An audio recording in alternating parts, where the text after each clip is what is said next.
നമുക്കറിയാം IPO market ഇന്ത്യയിൽ വളരെ സ്ട്രോങ് ആയിട്ട് നിൽക്കുകയാണ്.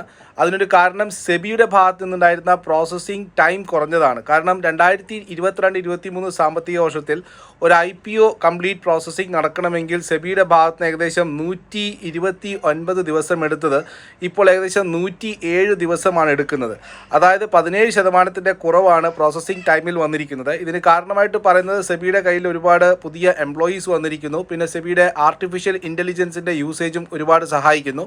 അതിനൊക്കെ പുറമെ കുറേ സെൽഫ് സർട്ടിഫിക്കേഷൻ മറ്റ് ഒരുപാട് സർട്ടിഫിക്കേഷൻ വരുന്ന സമയത്ത് ഇപ്പോൾ കമ്പനികൾ തന്നെ സെൽഫ് സർട്ടിഫൈ ചെയ്യേണ്ടി വരുന്നു. അതിപ്പോൾ ഇൻവെസ്റ്റ്മെൻറ്റ് ബാങ്കർ ആയാലും ശരി, മെർച്ചൻറ്റ് ബാങ്കേഴ്സ് ആയാലും ശരി, അവർ തന്നെയാണ് സർട്ടിഫൈ ചെയ്യുന്നത്. ഇതിൻ്റെ ഭാഗമായിട്ട് പ്രോസസ്സിംഗ് ടൈം നല്ല രീതിയിൽ കുറയാൻ സാധിച്ചിട്ടുണ്ട്. ഇപ്പോൾ സെബിയുടെ കയ്യിൽ ഏകദേശം 72ഓളം DHRP അതായത് ഡ്രാഫ്റ്റ് റെഡ് പ്രോസ്പെക്ട്സ് ആണ് കിട്ടിയിരിക്കുന്നത്. അതിൽ കഴിഞ്ഞ സാമ്പത്തിക വർഷം ഒരു 63 IPO ആപ്ലിക്കേഷൻ കിട്ടിയതിൽ